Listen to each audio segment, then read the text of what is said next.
अभी तक उन दोनों के बारे में कुछ पता नहीं चला।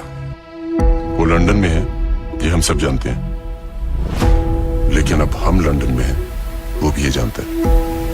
कौन? टाइगर। टाइगर और जोया को रॉ और आईएसआई की फाइल्स में गुमशुदा करार कर दिया गया। टाइगर के सारे पासपोर्ट हमने कैंसिल कर दिए हैं। वो अब जैसे ही तुम पासपोर्ट साथ गुजरेगा तुम्हें फौरन पता चल जाएगा सर।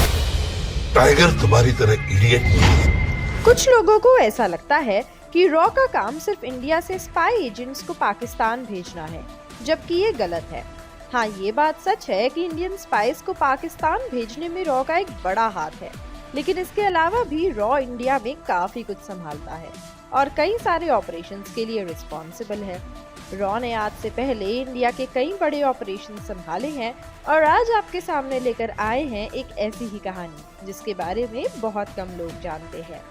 बात है साल 1972 की, जब सिक्किम, तिब्बत, नेपाल, भूटान और वेस्ट बंगाल से बॉर्डर था और ईस्टर्न हिमालयाज का एक बड़ा हिस्सा भी था। उस समय सिक्किम में चोग्याल का राज चलता था। भारत की आजादी के ठीक बाद से ही वहां राजा का शासन चलता था, जिसे भारत की गवर्नमेंट ने रिकॉग्नाइज किया और रॉ को ये काम सौंपा और उन्हें ये जिम्मेदारी दी कि सिक्किम को भारत सरकार के अंदर लाया जाए।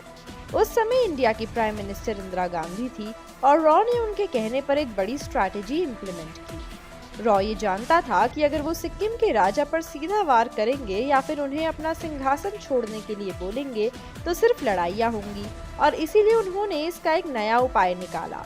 उन्होंने सिक्किम में एक pro Indian democratic government establish की और राजा से सहमति ली कि इंडियन गवर्नमेंट के साथ साथ ही उनका शासन रेगुलेट होगा, और फिर धीरे धीरे करके उन्होंने सिक्किम की सत्ता को समझा और डेमोक्रेटिक गवर्नमेंट पर ही पूरा राज चलाया।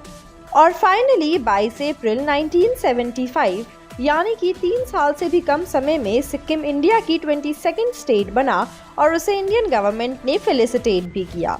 रॉ को इस काम के लिए इंडिया के बदले में कुछ नहीं मिला, तब भी उन्होंने पूरी निष्ठा से अपना काम किया और उनका एकमात्र पर्पस सिर्फ भारत की रक्षा करना है। प्राइम मिनिस्टर का दिया हुआ कोई भी आदेश रॉ के लिए सराखों पर होता है और वो उसे पूरी तरह से निभाते हैं और अपना वचन भी पूरा करते हैं। रॉ की ऐसी ही कई कहानियां और काफी सारे ऑपरेशंस हैं जिसके लिए उन्हें कई बार सम्मानित किया है, और इस बार रॉ को सम्मानित सिर्फ इंडियन गवर्नमेंट नहीं बल्कि हिंदी सिनेमा भी करने वाला है। जी हाँ दोस्तों, बिल्कुल सही सुना आपने। जल्द ही रिलीज होने वाली सलमान खान और कैटरीना कैफ की फिल्म टाइगर पार्ट 3 इसी तरह रॉ की कहानियों पर आधारित मूवी होने वाली है, और इस बात की बड़ी पॉसिबिलिटी है कि मूवी में रॉ की ये कहानी दिखाई जाए। रॉ की इस इंस्पायरिंग घटना के बारे में हिंदुस्तान में काफी कम लोग जानते हैं, बल्कि सिक्किम के भी आज के कई लोगों को ये नहीं पता कि कैसे उनकी स्टेट इंडिया का एक हिस्सा बनी, और इसीलिए ये कहानी नेशनल टेलीविजन पर देखना काफी दिलचस्प होने वाला है। मूवी में इस बार पठान के राजा शाहरुख खान और सीरियल के सर इमरान हाशमी भी नजर आने वाले हैं, जो कि फिल्म को और दिलचस्प बनाता है। दोस्तों, आपको रॉ की कौन सी घटना सबसे इंस्पायरिंग लगती है, हमें कमेंट सेक्शन में ज़रूर बताइएगा। आज के लिए इतना ही। ऐसी ही और इंटरेस्टिंग अपडेट्स और दिलचस्प कहानियों के लिए जुड़े रहिए हमारे साथ और सब्सक्राइब करें हमारे चैनल बॉलीग्राज स्टूडियोज़ को।